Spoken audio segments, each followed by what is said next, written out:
दर्द को दिखाया गया, लोग इसकी सराहना भी कर रहे हैं, लेकिन जिस तरीके से अब इसमें राजनीति होने लगी है, बाकायदा अगर दिग्विजय सिंह जी की बात करें तो उन्होंने ट्वीट किया है और ट्वीट करके कहा है कि उस समय तो विश्वनाथ प्रताप सिंह की सरकार थी, जनता दल की सरकार थी, बीजेपी के साथ गठबंधन था और हमें क्यों कोसा जा रहा है। इस तरीके से कहीं ना कहीं हिंसा भड़काने की एक कोशिश की जा रही है। क्या कहेंगे आप इस विषय पर? देखिए, इसमें दोनों बातें हैं। इसमें मैं आपको दो पहलू हैं। पहली बात तो ये कि जो लोग इस तरह की बातें करते हैं, या तो उन्होंने पूरा अध्ययन नहीं किया हुआ तब के घटनाक्रम का, या वो इतिहास भूल गए, या समझते हैं कि सारी दुनिया की याददाश्त बड़ी कमज़ोर हो गई है, शॉर्ट लिव्ड हो गई है। राजनीति ये वो लोग कर रहे हैं जिनको लगता है कि उनके द्वारा छुपाए गए तथ्य सच और दफनाया गया सच बाहर ज़मीन पर आ रहा है। ये कहानी शुरू होती है सन 1947 से, जबकि हर कश्मीर, जम्मू कश्मीर को लेकर के हर नीति शेख अब्दुल्ला की मुनासबत से, सुविधा से बनाई जाती थी, तत्कालीन प्रधानमंत्री जवाहरलाल नेहरू की पैटर्नेज से। और ये बढ़ती चली गई, बात बढ़ती चली गई, पीढ़ी दर पीढ़ी राजीव गांधी और फारूक अब्दुल्ला का एकॉर्ड हुआ और इमीडिएट ट्रिगरिंग इवेंट था 1987। पलायन तो 1989 में हुआ। 87 में इलेक्शन रिग किया गया, सारी दुनिया ने उसको देखा और रिग करने का केवल एक उद्देश्य था कि कुछ एक कैंडिडेट नेशनल कॉन्फ्रेंस के इलेक्शन हार रहे थे। ये चाहते थे कि Farooq Abdullah should come back with comfortable majority, और राजीव गांधी भी स्ट्रेटेजिकली इस बात का समर्थन कर रहे थे। और यही कैंडिडेट जो हार गए, एक स्थानीय दल बना था मुस्लिम यूनाइटेड फ्रंट, वो बाद में जा कर के JKLF का ही हिस्सा बन गया। और जहाँ तक कहते हैं कि भारतीय जनता पार्टी ने ये सब करवाया, शायद इनको भूल गए हैं या इन्होंने पढ़ा नहीं। 1989 में जो सबसे पहली प्रमुख किलिंग हुई है वो किसकी हुई? वो हुई एक प्रमुख कश्मीरी पंडित व्यक्ति की, जिसका नाम था टीकालाल टपलू।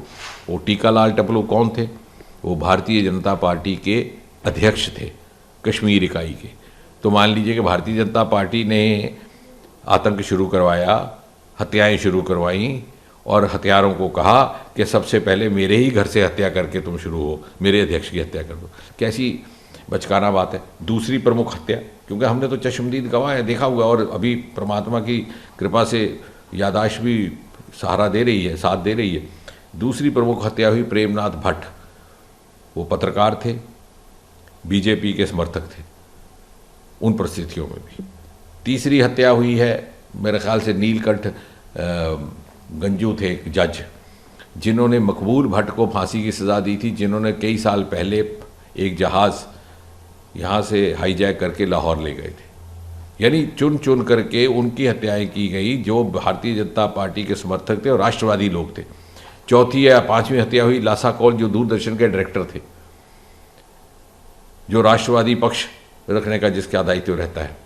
तो क्या कांग्रेस का ये कहना है कि भारतीय जनता पार्टी ने ये हत्याओं का सिलसिला शुरू करवाया, आतंक शुरू करवाया, ताकि कश्मीरी पंडितों का पलायन हो और हमें राजनीतिक लाभ मिले, और इसलिए हमने अपने ही घर से अपने ही सदस्यों की हत्याएं शुरू की। तो कौन इस बात, क्योंकि ये बातें कहीं नहीं जा रही, इस पर विश्लेषण नहीं हो रहा, शोध नहीं हो रहा। अब एक इत्तेफाक से एक तस्वीर आई है, एक फिल्म आई है, जिसमें जैसे आपने कहा कश्मीर फाइल, तो जिसमें कुछ तर्क दिखाए गए, तो इसलिए that interest has got revived.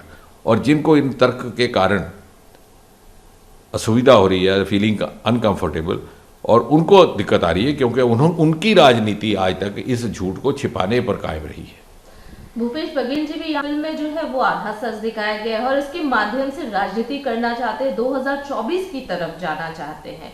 क्या कहेंगे? देखिए, ऐसा है, एक तरफ तो ये फ्रीडम ऑफ एक्सप्रेशन की बात करते हैं कि नहीं करते।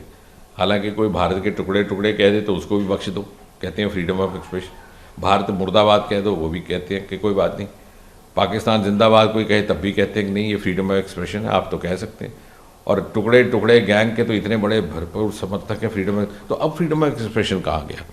अगर कोई भारत माता की जय के नाम पर कोई फिल्म बना रहा है, तो क्या उसको इतना भी अधिकार नहीं कि फ्रीडम? क्या भारत में 2022 में फ्रीडम ऑफ एक्सप्रेशन का अर्थ केवल ये रह गया है कि भारत को गाली दी जाए, और जो भारत के पक्ष में या राष्ट्रीयता के पक्ष में बात करे वो फ्रीडम ऑफ एक्सप्रेशन का हकदार नहीं?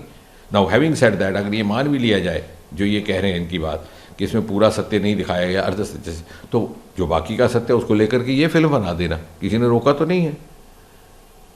Producers will come and go, directors will come and go, कौन कह रहा है? और फिर देश की जनता फैसला करे कि कौन सा सच ठीक है, क्योंकि शोधकर्ता भी मौजूद है, इतिहासकार भी मौजूद है, हमारे जैसे चश्मदीद गवाह भी मौजूद है जिन्होंने सारा घटनाक्रम देखा हुआ है, और वो पीढ़ी के लोग भी मौजूद हैं। हालांकि 30-32 बरस हो गए, लेकिन उस समुदाय के लोग अभी जिंदा हैं जिन्होंने ये सब देखा है।